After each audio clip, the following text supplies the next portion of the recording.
All right, now, boys and girls, we're gonna have to get right after it here because there's only 15 minutes of recording time on here. But you had requested me finish Watson's Go to Birmingham, and I can't sit and read at the same time. I've never really done that for read aloud, so I'm just gonna pick up where we left off here on chapter 10, Tangled Up in God's Beard. Ohio, about 1 minute away. This was the first interesting thing that Mama had come up with since we've been through Detroit. Just outside of Toledo, we pulled over at a rest stop. Mama said, "Okay, who's got to go to the bathroom? Who's hungry?" We got out of the car and started scratching and stretching. The Ohio rest stop was really cool. It was chopped right out of the forest and had picnic tables made out of giant logs. The bathrooms were made out of the same kind of log cabin wood. The only thing about them was that they looked kind of small from the outside. Mama looked at her Watson's Go to Birmingham 1963 book and told us, "Okay, just a sandwich, some fruit, some Kool-Aid here. Daniel, could you open the trunk so I can get the things out of the cooler?" While Mama got the food and Dad looked under the hood of the brown bomber, I went to the door in the little log cabin that had men carved in it.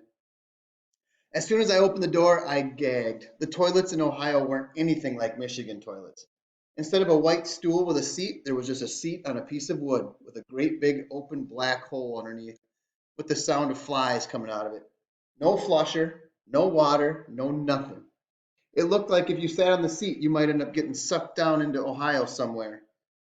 I breathed through my mouth and spent only enough time in that log cabin bathroom to unroll a bunch of toilet paper. The woods outside looked a whole lot better than the bathroom. When I was done in the woods, I passed Byron, who forgot about his promise not to talk. He told me, "Man, they must be crazy if they think I'm going to set my behind on that hole." Vi's hands were full of toilet paper, too. We ate our lunch on one of the picnic tables, and Mama made a jug of Kool-Aid with water that me and Joey pumped. Only Mama liked it, though. The water seemed like it had metal in it and made the Kool-Aid taste like great medicine. Me, Dad, Vi, and Joey dumped our Kool-Aid when Mama wasn't looking, but I had to ask for seconds and plug my nose and drink it because day one was my day to have a peanut butter and jelly, and Mama always puts too much peanut butter on the sandwich, and you've got to have something to wash it down in case you start choking. When we finished eating, Byron asked, "What's the word on them toilets?" Mama and Dad cracked up. "So you like those, huh?" Dad said. Mama said, "You better get used to those, Byron. That's an outhouse. And that's what Grandma Sands has." "What? If you try to be cool all the time and something surprises you, you sure do look stupid." "Uh-huh," Dad said. "That's where you're going to be taking care of your business for a while."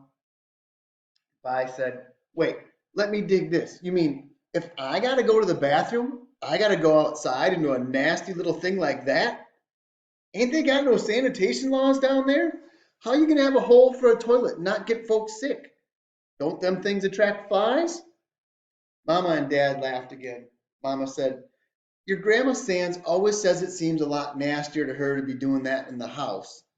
The way she looks at it, the house is a whole lot nicer place if the facilities are outside." "Ooh, I remember those outhouses," Dad said. "I remember when we used to go visit my grandmother in the country, and there would be a Sears catalog in the outhouse. And when you were done, you just tore a page out of the catalog, and we get the point, Daniel." Mama stopped Dad.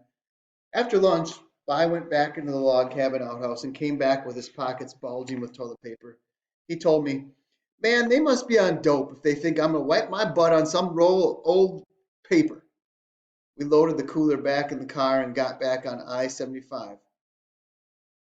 When you're 10 years old like me, some of the time, no matter how excited you are or no matter how hard you try, you just can't help falling asleep in the car. I did a lot better than Joey, though. She was out before I'd even sucked all the leftover peanut butter out of my teeth. She stretched out across the back seat, and me and Vi argued about who would hold her head and who would hold her feet. Joey drooled a lot, and so it was the worst job to hold her head.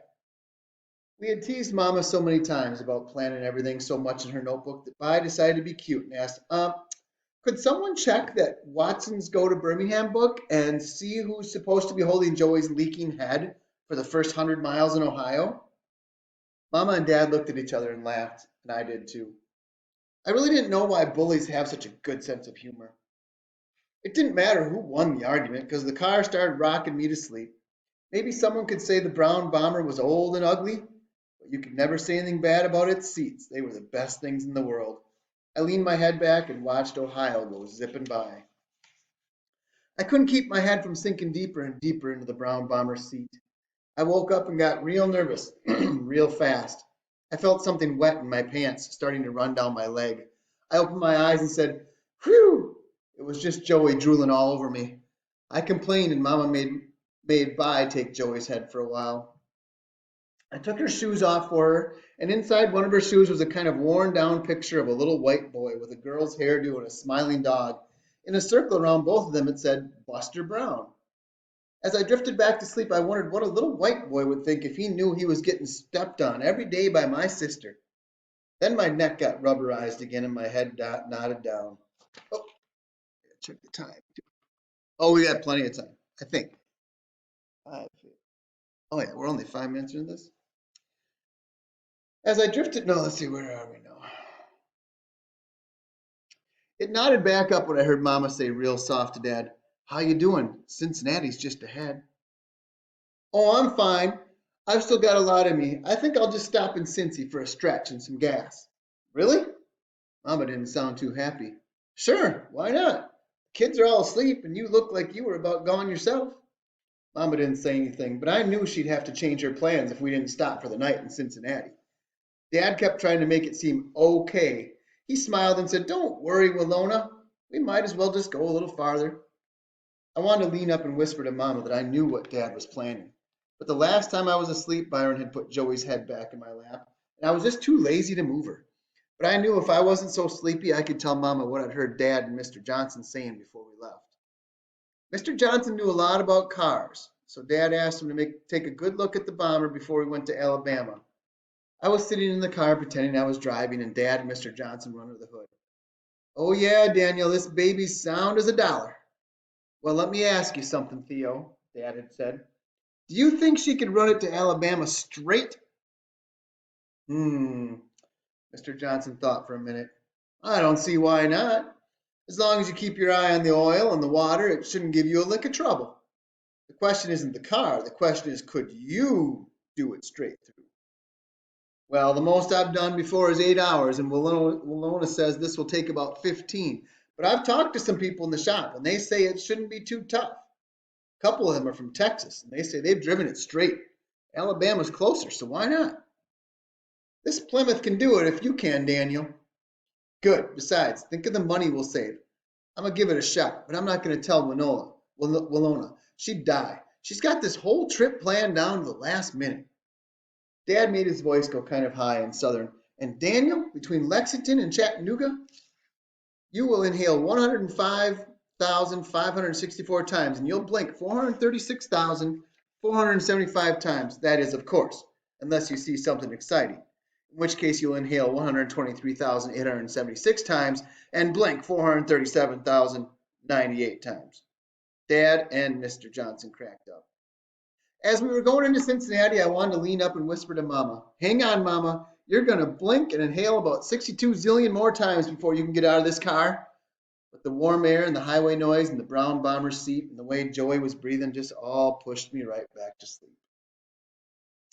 I was out through most of Kentucky, even though we stopped at some more Ohio-style rest stops. I was so tired that I even used a couple of outhouses, but I kept the door open and made Dad stand outside in case I fell in so he'd be able to pull me out. The next time I woke up, we pulled over at a Tennessee rest stop. There were no bathrooms and no outhouses or anything, just a pump and a picnic table. When Dad turned the headlights off, everything disappeared into the blackest night anyone had ever seen. As we looked out the windows, Mama checked her notebook, then announced, "This is the Appalachian Mountains. We're over 6,000 feet above sea level. This is higher than we've ever been before." She didn't sound real happy about it either. All four doors of the brown bomber opened and the weird Watsons got out. As soon as everyone was awake enough to look around, we all bunched up and hugged up around Mama and Dad. Even cool Byron did. Dad laughed. "What's wrong with you guys?" "Daddy, look how scary it is here," Joey said, pointing at all the giant shapes in the darkness.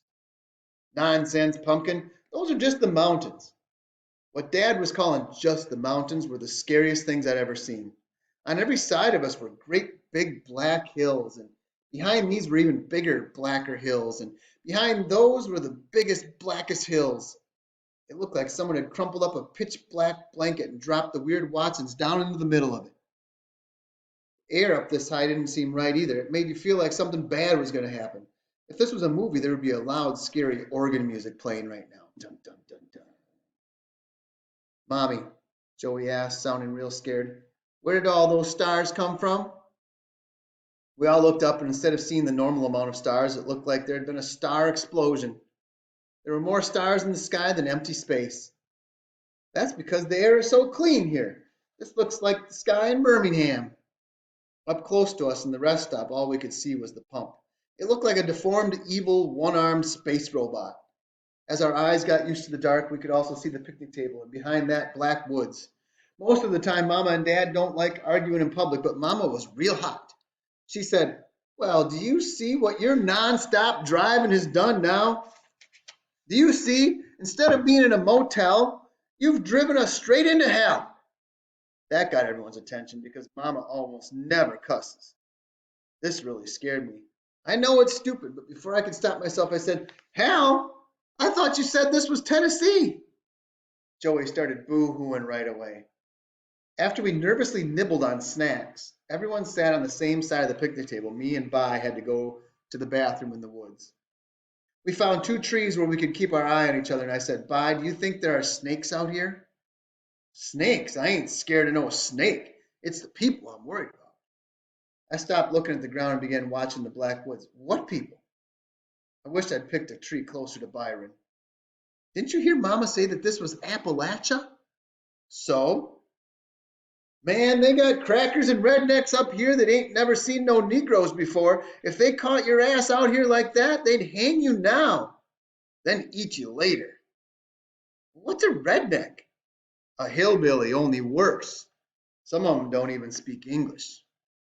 We made a break for the brown bomber. If Byron was trying to scare me, he was scaring himself too. I went too fast though, and I felt a couple of warm drips dribbling down my leg. This time I couldn't blame it on Joey's drooling either, but I didn't care. Having a little pee in your pants had to be better than being dinner for some redneck. We loaded the car back up, and no one really relaxed until Dad drove back out onto I-75 and turned the headlights on. The lights knocked some of the darkness out of the way, and we felt safe again. Everybody was better and laughing and talking a mile a minute. I can't believe how this air feels, Dad said. He was right. Everything smelled light and green. Whose turn is it on the Ultra Glide? Mine, I yelled. I handed Mama yakety yak, and they all moaned. Dad stuck his hand out the window just as the song came on and said, feel that coolness. Feels like you're running your fingers through silk. Me, Mama, Joey, and even Daddy, cool, all got what Dad told us to do. Dad was right. It felt great. Wiggle your fingers in it, Dad said. We all did, and the air seemed slippery and cool as it blew on your hand. We're so high and the air is so perfect that, do you know what I think we're doing, Dad asked. What? I think we've got our fingers on God's beard, and as we drive along, we're tickling him. Byron acted like he was going to throw up. As we drove down the mountain with our arms sticking out the windows and our fingers wiggling in the air, I thought the brown bomber must look like a bug lying on its back with 4 skinny brown legs kicking and twitching, trying to put back on its feet. Whatever we were doing, it was the best part of the trip so far. What could be better than driving on a mountain while yakety yak played and cool, light air blew all over you? That is the end of chapter 10. Next chapter, chapter 11, is Bobo Brazil meets the Sheik. We are at 14 minutes. Perfect. We only got 15 minutes on this free service here. So I will upload this video and we will read some more later.